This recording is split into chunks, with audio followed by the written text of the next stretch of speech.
Hello student, मैं Lalit Tekwani talent academy के official YouTube channel पर आपका स्वागत करता हूं। तो जैसा कि हमने पिछली क्लास में सौरमंडल के बारे में पढ़ा था, आई होप आप सभी ने सौरमंडल के बारे में पढ़ा होगा, आप सभी के सारे डाउट्स क्लियर हुए होंगे, हम ऐसी आशा करते हैं। तो हम इसी ज्योग्राफी के IMP टॉपिक्स को आगे बढ़ाते हुए आज का हमारा टॉपिक है वायुमंडल। हम वायुमंडल से रिलेटेड जो भी वायुमंडल की परतें होती है, वायुमंडल में जो जो गैस पाई जाती है, उनके बारे में आज पढ़ेंगे। तो स्टार्ट करते हैं आज की क्लास। वायुमंडल क्या होता है? विभिन्न गैसों के फैलाव को, मतलब हमारे वायुमंडल में बहुत सारी गैसों के मिश्रण को वायुमंडल कहते हैं। वायुमंडल में विभिन्न प्रकार की गैसें पाई जाती है, जिससे सबसे अधिक पाई जाती है नाइट्रोजन। जैसा कि मैंने यहाँ पे लिखा हुआ है, नाइट्रोजन पाई जाती है 78%। ऐसा सीधे सीधे एग्जामिनर पूछ लेता है कि हमारे वायुमंडल में सबसे अधिक मात्रा में कौन सी गैस पाई जाती है, तो तब हमारा आंसर क्या होगा? नाइट्रोजन। उसके बाद पाई जाती है ऑक्सीजन सबसे अधिक मात्रा में 21%। उसके बाद पाई जाती है argon 0.93% and after then carbon dioxide 0.03%। यहाँ मैंने लिखा भी हुआ है कि 128 किलोमीटर की ऊंचाई तक पाई जाती है। जो नाइट्रोजन गैस है वो 128 किलोमीटर की ऊंचाई तक पाई जाती है। ऑक्सीजन गैस 64 किलोमीटर की ऊंचाई तक पाई जाती है और कार्बन डाइऑक्साइड 32 किलोमीटर की ऊंचाई तक पाई जाती है।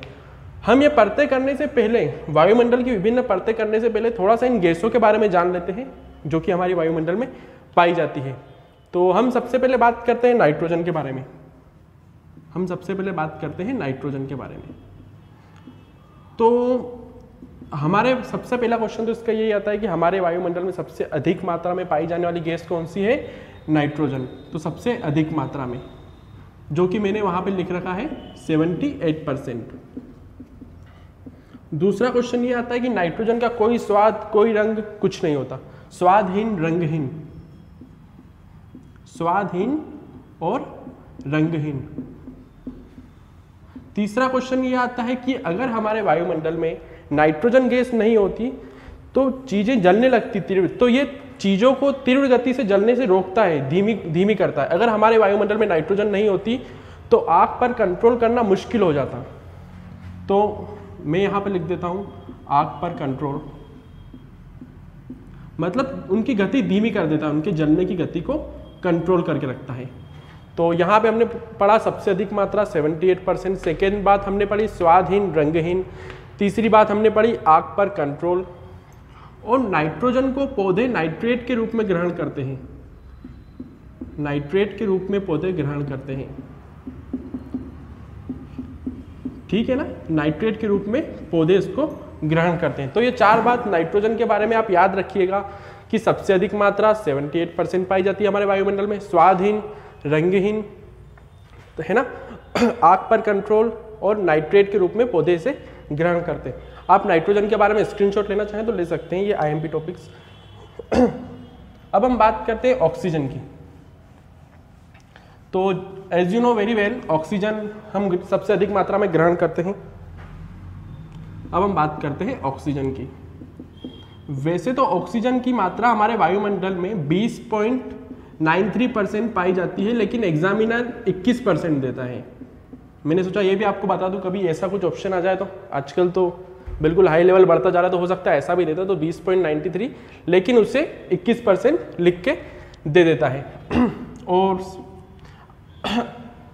और हमारे वायुमंडल में जैसे कि आपने पाया 21% ऑक्सीजन पाई जाती है। मनुष्य ग्रहण करता है ऑक्सीजन सर्वाधिक मात्रा में, मनुष्य ग्रहण करता है। और तीसरी बात यह है कि ऑक्सीजन के द्वारा ही चीजें जलती है। अगर ऑक्सीजन नहीं होती तो, ऑक्सीजन की कमी से कोई किसी वस्तु को हम जला नहीं सकते। ऑक्सीजन ही वस्तु को जलाने में सहायता करती है। ऑक्सीजन की वजह से ही वस्तुएं जलती है, यह बात ध्यान रखिएगा। ऑक्सीजन की वजह से ही वस्तुएं जलती है। तो ये बात हुई हमारी ऑक्सीजन की कि 21% पाया जाता है, सबसे अधिक मनुष्य ऑक्सीजन ग्रहण करता है, ऑक्सीजन की वजह से ही वस्तुएं जलती हैं, ठीक है? ये हमारी बात हो गई ऑक्सीजन की। आर्गन के बारे में यही है कि ये एक मात्र अक्रिय गैस हमारे वायुमंडल में पाई जाती है, ऑर्गन, ठीक है ना? अक्रिय गैस है, याद रखना ये अक्रिय गैस है, ठीक है? इसके बारे में ज्यादा कुछ बताने के लिए नहीं है। और ये याद रखिएगा कि 0.93% पाई जाती है। अब हम बात करते हैं कार्बन डाइऑक्साइड की, CO2 कार्बन डाइऑक्साइड। तो यह है कि सबसे भारी गैस है हमारे वायुमंडल में पाई जाने वाली सबसे भारी गैस, सबसे भारी गैस। इसकी मात्रा बहुत कम पाई जाती है हमारे वायुमंडल में, लेकिन यह गैस बहुत महत्वपूर्ण है। इसकी मात्रा पाई जाती है 0.03%। यह सूर्य से आने वाले प्रकाश के कुछ भाग को अवशोषित कर लेता है। प्रकाश के कुछ भाग को अवशोषित कर लेता है। प्रकाश के कुछ भाग को अवशोषित कर लेता है। प्रकाश के कुछ भाग को अवशोषित कर लेता है। सबसे भारी होने के कारण यह गैस सबसे निचली सतह पर पाई जाती है। वैसे तो इसका विस्तार 32 किलोमीटर तक है, लेकिन 8 और 10 किलोमीटर की ऊंचाई के बाद इसकी मात्रा कम होती जाती है। तो सबसे भारी होने के लिए यह सबसे नीची सतह पर पाई जाती है, निचली सतह पर पाई जाती है। जो भारी भारी गैस है वो निचली सतह पर, और सबसे ऊंचे जाएंगे तो हम वायुमंडल में जाएंगे तो वहां सर्वाधिक मात्रा में हाइड्रोजन और हीलियम गैस पाई जाती है। क्यों? क्योंकि वह सबसे हल्की गैस है और सबसे भारी गैस सबसे नीचे। ठीक है। और ग्लोबल वार्मिंग के लिए सबसे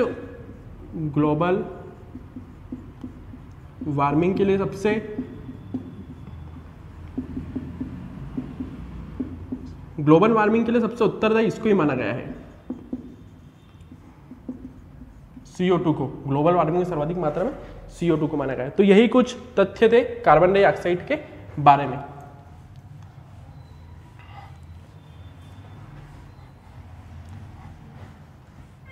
और एक और क्वेश्चन आता है कि पृथ्वी का ताप नियंत्रण कैसे रहता है। पृथ्वी का ताप नियंत्रण होता है CO2 और जलवाष्प के कारण। CO2 व जलवाष्प के कारण पृथ्वी का ताप नियंत्रण रहता है। CO2 व जलवाष्प के कारण पृथ्वी का ताप नियंत्रित रहता है।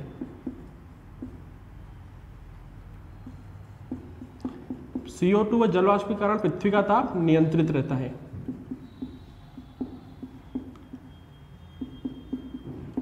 ठीक है। तो CO2 और जलवाष्प याद रखना, पृथ्वी का ताप नियंत्रण रहता है। अब अपन जलवाष्प के बारे में थोड़ी सी बातें जान लेते हैं। यह असमान वितरण वाली गैस है। यह असमान वितरण वाली गैस, और जलवाष्प के संघनन से ही धुआं, कोहरा, आंधी ये सभी घटनाएं होती है। इसके संघनन से ही, संघनन क्या होता है ये हम केमिस्ट्री में पढ़ेंगे। ये भी बहुत IMP टॉपिक है, तो हम केमिस्ट्री में पढ़ेंगे। इसके संघनन से ही कोहरा, आंधी, वर्षा आदि होती है। और जलवाष्प को पृथ्वी के कंबल के रूप में भी जाना जाता है, पृथ्वी के कंबल के रूप में, क्योंकि यह पृथ्वी को गर्म होने और ठंडे होने दोनों को नियंत्रित करके रखता है। ज्यादा गर्म भी होने नहीं देता है, ज्यादा ठंडा भी होने नहीं देता है। ठीक है। तो पृथ्वी के कंबल के रूप में भी इसको जाना जाता है। तो यही कुछ IMP टॉपिक्स थे, मतलब IMP तथ्य थे जलवाष्प के बारे में, जो कि मैंने यहाँ पे आपको बता दिए। आप स्क्रीनशॉट लेना चाहें तो ले सकते हैं। अब हम आगे बढ़ते हैं। अब हम बात करते हैं हमारे परत की। तो 5 परतें पाई जाती है, जैसा कि आप सभी को पता है। सबसे नीचे पृथ्वी की सतह के सबसे नजदीक पाया जाता है क्षोभ मंडल। इसकी ऊंचाई है 0 से 8 किलोमीटर ध्रुवों पर तथा 0 से 18 किलोमीटर विषुवत रेखा पर। ध्यान रखिएगा ये बात कि 0 से 8 किलोमीटर ध्रुवों पर तथा 0 से 18 किलोमीटर विषुवत रेखा पर। उसके बाद आता है समताप मंडल 8 से 50 तथा 18 से 50। ध्रुवों से देखें तो 8 से 50 तक इसकी ऊंचाई है, और विषुवत रेखा से देखें तो 18 से 50 किलोमीटर। उसके बाद आता है हमारा मध्य मंडल 50 से 80 किलोमीटर। ठीक है। उसके बाद आता है हमारा आयन मंडल 80 से 640 किलोमीटर। उसके बाद आता है हमारा बाह्य मंडल। इसकी कोई ऊंचाई फिक्स नहीं है, इसकी ऊपरी सीमा अभी तय नहीं है। 640 से ऊपर तक, जहां तक आप मानो वहां तक है। ठीक है। तो जैसा कि मैंने यहाँ पे इंग्लिश में भी लिख रखा है, क्योंकि कभी कभी एग्जामिनर हिंदी में ना देख के इंग्लिश में भी दे देता है। क्षोभ मंडल को कहते हैं ट्रोपोस्फेयर, समताप मंडल को कहते हैं स्ट्रेटोस्फेयर, मध्य मंडल को कहते हैं मेसोस्फेयर, आयन मंडल को कहते हैं आइनोस्फेयर, और बाह्य मंडल को कहते हैं एक्सोस्फेयर। तो चलिए आई है हम क्षोभ मंडल के बारे में विस्तार से जानते हैं। तो पृथ्वी की पहला पॉइंट, इनके पॉइंट बना के मैं लिखवा देता हूँ ताकि आपको याद करने में आसानी रहे। और उनके किलोमीटर तो आप, ऊंचाई के किलोमीटर तो आप चित्र को देख के याद कर सकते हैं, और उनका क्रम भी आप चित्र को देख के याद कर सकते हैं, जैसे क्षोभ मंडल, समताप मंडल, मध्य मंडल, आयन मंडल, बाह्य मंडल। अब 2 बार वीडियो को देखते देखते रिवाइज कीजिए, आपको याद हो जाएगा। एक बार फिर, क्षोभ मंडल, समताप मंडल, मध्य मंडल, आयन मंडल, बाह्य मंडल। ठीक है, एक बार आप इसके ऊंचाई के क्रम भी बोल देना तो आपको याद हो जाएगा। सबसे पहले बात करते हैं हम क्षोभ मंडल की। ठीक है, तो पृथ्वी के सबसे पहला पॉइंट आता है कि पृथ्वी के सबसे नजदीक मंडल कौन सा है, तो ये क्षोभ मंडल है। तो पृथ्वी के सबसे नजदीक मंडल कौन सा है, क्षोभ मंडल, पृथ्वी के सबसे नजदीक मंडल। दूसरा क्वेश्चन इसकी ऊंचाई पूछते हैं, तो इसकी ऊंचाई तो हमने लिख रखी है कि ध्रुवों पर 8 किलोमीटर, विषुवत रेखा पर 18 किलोमीटर। आपको यहाँ पे भी लिख देता हूँ मैं ध्रुवों पर 8, ताकि आपको अच्छे से याद हो जाए। ध्रुवों पर 8 किलोमीटर और विषुवत रेखा पर 18। ठीक है, ध्रुवों पर 8 किलोमीटर, विषुवत रेखा पर 18। सभी मौसम संबंधित घटनाएं, बारिश, बादल वगैरह, आंधी तूफान, सब यहीं होते हैं। सभी मौसम संबंधित घटनाएं यहीं होती है। सभी मौसम संबंधी घटनाएं, सभी मौसम संबंधी घटनाएं यहीं होती है। ठीक है, पृथ्वी के सबसे नजदीक मंडल, ध्रुवों पर 8 किलोमीटर, विषुवत रेखा पर 18 किलोमीटर, मौसम संबंधित घटनाएं। और चौथा पॉइंट ये आता है, इसको संवहन मंडल के नाम से भी जाना जाता है। इसको संवहन मंडल या फिर अधोमंडल भी कहते हैं, या फिर अधोमंडल भी कहते हैं। ठीक है, तो इसके 4 पॉइंट याद रखिएगा।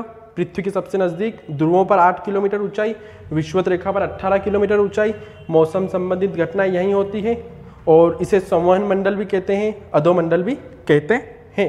अब हम बात करते हैं समताप मंडल की, स्ट्रेटोस्फेयर।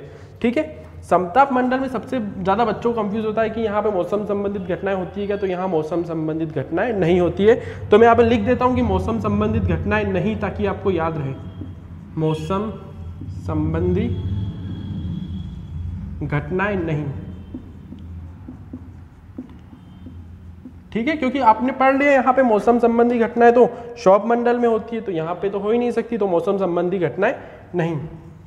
इसमें समान ताप पाया जाता है, तथा मौसम संबंधी घटनाएं नहीं होने के कारण, मौसम संबंधी घटनाएं नहीं होने के कारण इसे आदर्श मंडल भी कहा जाता है। आदर्श मंडल इसलिए कहते हैं क्योंकि सभी वायु उड़ानें, जो भी वायु उड़ान होते हैं, एरोप्लेन वगैरह सब इसी में उड़ते हैं। ठीक है, मौसम संबंधी घटना न होने के कारण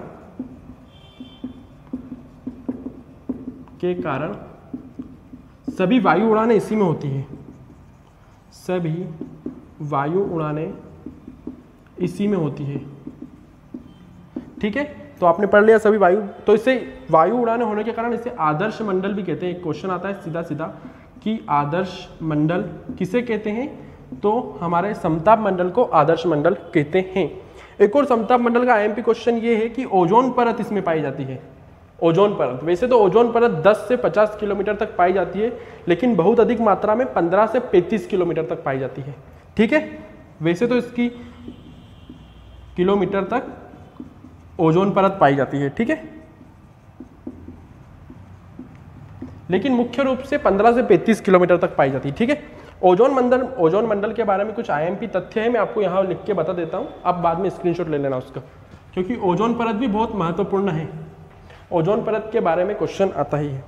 ठीक है, तो हम पढ़ते हैं ओजोन के बारे में। तो सबसे पहले तो इसकी ऊंचाई याद रखना, 10 से 50 किलोमीटर।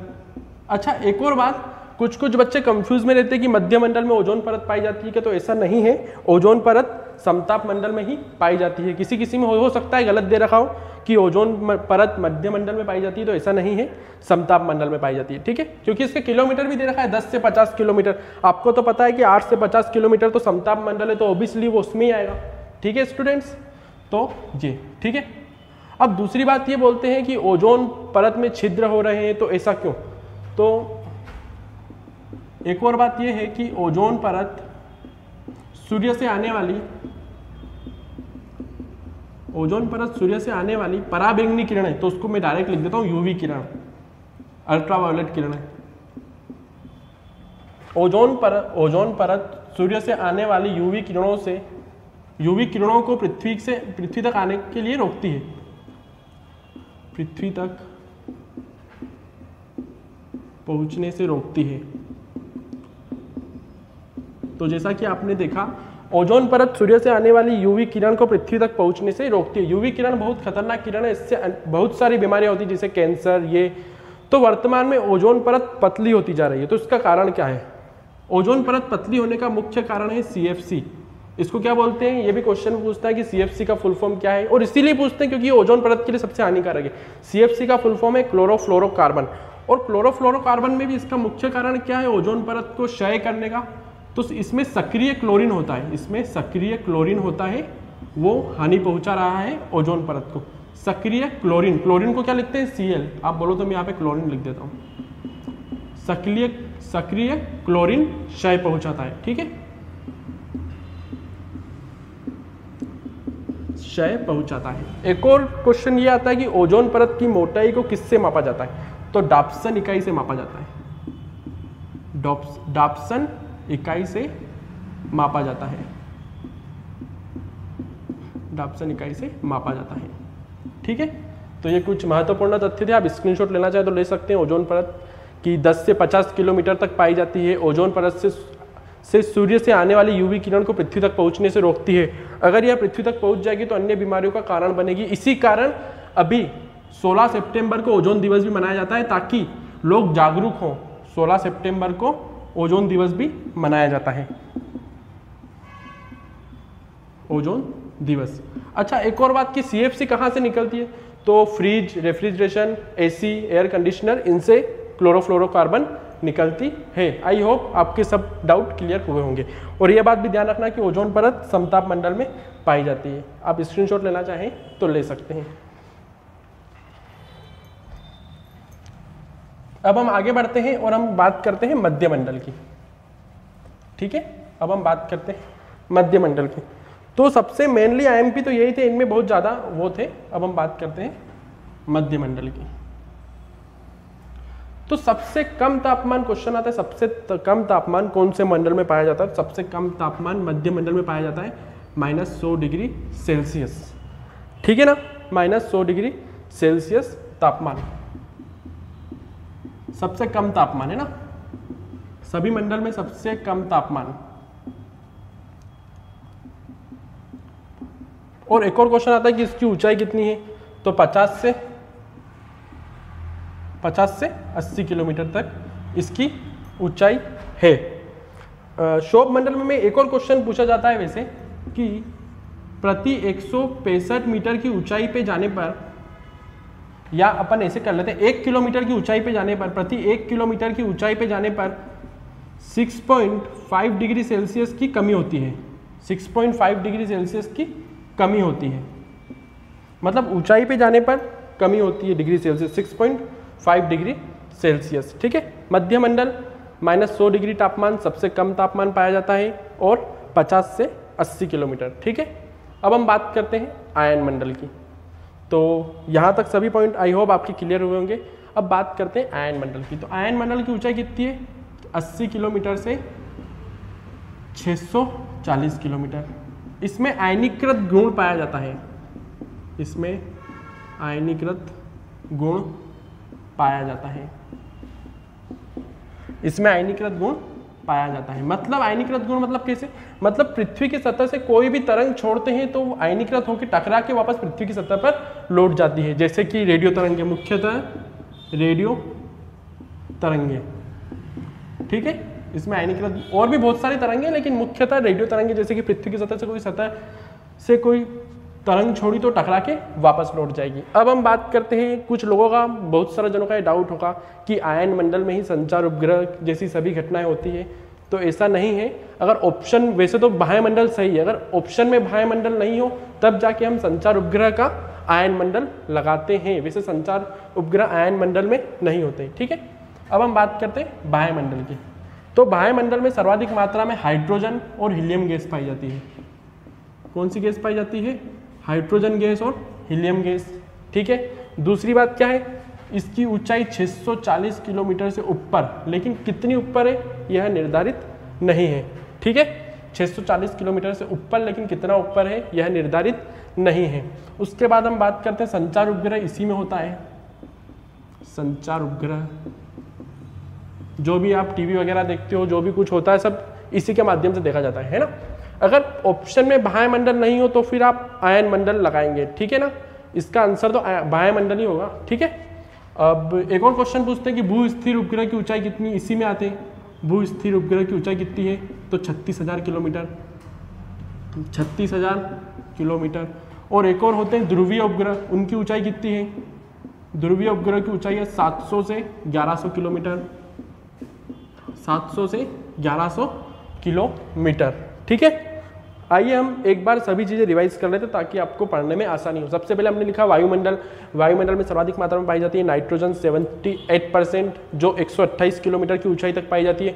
उसके बाद हमने पढ़ा ऑक्सीजन 21%, जो 64 किलोमीटर की ऊंचाई तक पाई जाती है। अक्रिय गैस कौन सी पाई जाती है, ऑर्गन पाई जाती है 0.93%, और कार्बन डाइऑक्साइड पाई जाती है 0.03%, 32 किलोमीटर की ऊंचाई तक। उसके बाद हमने पढ़ा कि पृथ्वी की सबसे नजदीक सतह पर कौन सा है, शोभ मंडल। उसके बाद कौन सा है, समताप मंडल। उसके बाद कौन सा है, मध्य मंडल। उसके बाद आयन मंडल। उसके बाद बाह्य मंडल। 0 से अब हम पढ़ते हैं शोभ मंडल के बारे में। पृथ्वी के सबसे नजदीक मंडल, ठीक है, ध्रुवों पर 8 किलोमीटर, विषुवत रेखा पर 18 किलोमीटर। मौसम संबंधित घटनाएं यहीं होती है। इसे संवहन मंडल भी कहते हैं, अधोमंडल भी कहते हैं। 1 किलोमीटर की ऊंचाई पर जाने पर 6.5 डिग्री सेल्सियस की कमी होती है। ठीक है, अब हम बात करते हैं यहाँ समताप मंडल में। तो मौसम संबंधित सभी घटनाएं यहाँ पे नहीं होती है। समान ताप होने के कारण तथा मौसम संबंधित घटनाएं न होने के कारण सभी वायु उड़ानें इसी में होती है। इसी कारण इसे आदर्श मंडल भी कहते हैं। और 10 से 50 किलोमीटर तक ओजोन परत पाई जाती है। ओजोन परत के बारे में हम सभी ने सब कुछ पढ़ लिया है। कभी कभी समताप मंडल में बादल का विशेष प्रकार के बादलों का निर्माण भी होता है। विशेष प्रकार के बादलों का निर्माण, ठीक है ना। कभी कभी मध्य मंडल में विशेष प्रकार के बादलों का निर्माण भी होता है। ठीक है, अब हम बात करते हैं मध्य मंडल की। तो -100 डिग्री सेल्सियस तापमान, सबसे कम तापमान, 50 से 80 किलोमीटर इसकी ऊंचाई है। उसके बाद हम बात करते हैं आयन मंडल, 80 से 640 किलोमीटर, इसमें आयनीकृत गुण पाया जाता है। तो कोई भी तरंग पृथ्वी से जब छोड़ते हैं तो यहाँ से टकराकर वापस पृथ्वी पर लौटती है, जैसे उदाहरण के लिए रेडियो तरंगे। उसके बाद आता है 640 से ऊपर बाह्य मंडल, इसमें हाइड्रोजन व हीलियम गैस की प्रधानता मतलब बहुत अधिक मात्रा में पाई जाती है। संचार उपग्रह इसी में होते हैं। भू स्थिर उपग्रह की, जैसे भू स्थिर उपग्रह की ऊंचाई कितनी है, 36,000 किलोमीटर। ध्रुवीय उपग्रह की ऊंचाई कितनी है, 700 से 1100 किलोमीटर। आप चाहें तो इसका स्क्रीनशॉट ले सकते हैं। ठीक है, तो यही कुछ बातें थी हमारे वायुमंडल के बारे में। और भी आपको वायुमंडल की IMP क्वेश्चंस डिस्क्रिप्शन बॉक्स में PDF के माध्यम से मिल जाएंगे। यहाँ पे जो भी क्वेश्चन छूटे होंगे या जो भी क्वेश्चन और नए बनने वाले होंगे वो PDF के माध्यम से आप प्राप्त कीजिएगा। हमारा ये ज्योग्राफी का सेशन और आगे चलता रहेगा इसी क्रम से। ठीक है, और आपको कोई भी प्रॉब्लम हो या कोई स्पेशल टॉपिक पढ़ना हो तो आप कमेंट बॉक्स में बता सकते हैं। वैसे आज 2 क्वेश्चन हैं जो कि आपको कमेंट बॉक्स में मुझे बता रहे हैं कि नाइट्रोजन की खोज किसने की और ऑक्सीजन की खोज किसने की, ये आपको कमेंट बॉक्स में कमेंट करके बताना है। ठीक है ना, थैंक यू सो मच।